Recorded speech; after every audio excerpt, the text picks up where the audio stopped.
So who does this? We've already talked about PMO and some other support bodies, but who does it exactly, and where do they fit in the organisation? Well, let's take an example organisation, Company X, good old Company X, that has a number of business functions that are accountable for business as usual. It has a customer portfolio, it has some customer facing aspects to its business that it's accountable for, and it has a strategic change portfolio that's cross-cutting and just needs to be driven and led through various very important themes, from digital transformation to research and development and product innovation. So each of these areas have potentially their own support functions, business support functions in business as usual, and project offices, program offices, portfolio offices, all over the place. What we're suggesting with business support is that we refer to and treat that community as one, and that we lead it and manage it and look after it and exploit it from a point of line management, and so that the group of this set of bodies that may be distributed all over the place get looked after, professionally developed, and resource managed, and treated like a proper service function that the business can be proud of and exploit, and have it really add to the bottom line of what it does. We're not trying to make one size fits all. We're not suggesting that this is all about admin, and it's a case of making everyone comply. Far from it. It's about enabling everyone to be different and operate how they wish, but just to be pulled together and integrated for decision making and governance purposes. So there is a potential here for efficiency and effectiveness, obviously, but what we're really trying to do is enable our strategy to delivery process to be more effectively supported and driven across the organisation. And without the integration of support for the strategic levels, to the portfolio, to the business leads, to the business areas, we don't think this works particularly effectively. We're not sure that the baton passing and parochial approach to integration is going to get us that strategy to delivery effectiveness beyond more than 50%. That we really expect to achieve. So where does this business support function fit within our organisation? And it could fit in various places, of course. The best example we can think of, and our opinion, is that perhaps the business support function fits within the COO's domain. It's the primary area where a lot of this activity happens, and so therefore we think business support is the right-hand function to the COO. It could fit as a sister function with the strategy office. It could fit underneath the CFO along with assurance. I've seen it put into the CIO domain, but this is our starting preference, that this is headed and looked after as a function within the COO domain.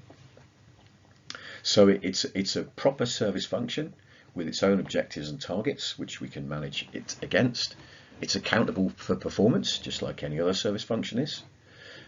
It manages the deployment of business support people across competing priorities for business support services.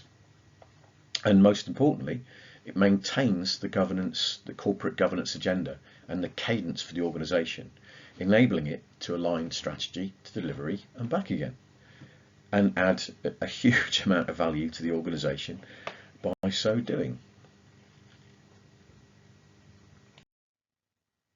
So if you get big and you get that this business support function is a vital part to it and key to enable it to happen, what do we do first? This may be labouring the point a bit, and this slide might have even got cut from the presentation by the time you don't see it. But we need to make the right decisions in our organisations so that we can deliver our strategy effectively. For that, we need the right agenda available to the people making those decisions. And we need the right people participating in those agendas, and we need to do it at the right time so that we're orchestrated to be around and available when that needs to be made, and we need good information to enable that to happen. So we need a focus on accountability so that we understand who's accountable for what and who's empowered with what to do what. We manage the cadence so that this happens, and the business support function is vital for that to happen. And we need a core data model to underpin it, so we're not copying and pasting spreadsheets and reinventing the wheel every few weeks. Business support enables big to happen, enables business integrated governance to function. But also, to be clear, looking at it from the other perspective, business integration, business integrated governance makes business support more effective, and the people in it of greater value and delivering more to their businesses. Well, if you see merit in this, if you see yourself as the person to maybe start this initiative, or at least start thinking about this initiative, then there's a path to go down. We need to establish some drivers. Now, are your drivers efficiency and effectiveness based? They may be. Or are they based on looking to improve the way you connect strategy to delivery? I think there's a case to be had in both, but I think the further reaching case is if you can make that connection between effectiveness of strategy delivery and what the PMO can provide in terms of business support. Because we have a respected framework, a model with which you can understand your current state and show to an organisation what it could have. And if we work with that organisation, we can understand what the savings might be, what the value add might be, what the risk avoidance could be. But we need a sponsor to take that forwards. And in our example, we suggested that this sits under a COO. Business support clearly is a very strong component of this, so why not lead the initiative out of what is currently the PMO that can grow up and mature and expand to become this broader, deeper capability, more than just projects. We need enablers. Yes, we need services defined once we know what the services are that we're going to have to provide, and we need data, we need information to pull this together. If we don't have information, then we can't manage governance effectively. Because if we have understood the drivers, if we can create the vision and understand our current state, and we have got a sponsor, and we realise that we need to define our service and put some infrastructure in place for data, we can engage the business about how it works and start to explain to it what a process to deliver change might be. Just to summarise then, the outcomes or benefits of business support from the big model, effectiveness and efficiency we've talked about, more effective deployment of more capable resources.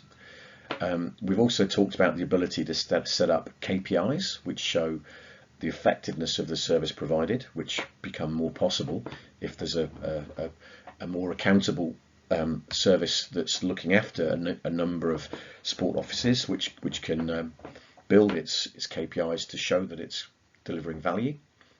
The proposition here is that there's a richer career path for support professionals who perhaps can visit and work around several different parts of the business and become much more useful business people if they've had that kind of career life cycle to develop them with.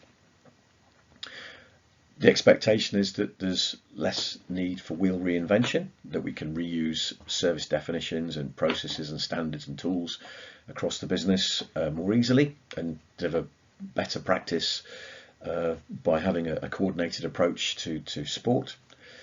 And most importantly, hopefully, people will have greater confidence to challenge sponsors and do their assurance job more effectively than perhaps if they don't have the confidence to challenge sponsors, because they're working in a function that the sponsor very, very tightly controls perhaps. But I guess the thrust of our justification has been more than just effectiveness and efficiency. We've really been talking about the strategy to delivery message. What we're talking about with business support is the ability to ensure strategic objectives mapped to portfolios, to cascade those on and through to programs and projects, so that we can get greater strategy attainment.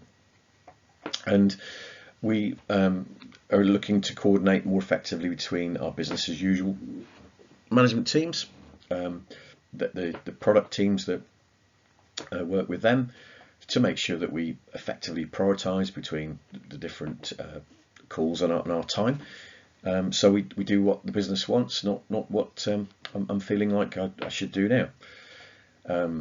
And most importantly, with good information, with an effective drumbeat, we're getting faster, facilitated decisions and issue resolution, leading to this thing called greater business agility, greater responsiveness. What more could you want from your support function? So just to wrap up then and move on to any final questions. A poll has showed us, our little poll has showed us that PMOs are perceived as low value add, or that's the biggest challenge that PMOs face. Can you, out of your PMO or your portfolio office, put the big message to your business and show increased value add and outcomes based on pulling the support functions together and focusing on the connection of strategy delivery, and taking ownership of the cadence that enables that to happen? Can you do that? If you can, you'll definitely deliver greater value to your organizations, and people like us can help you make that case.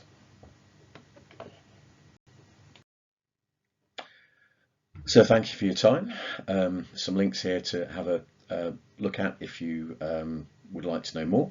But from myself and Ricardo, thank you, and we're open to questions.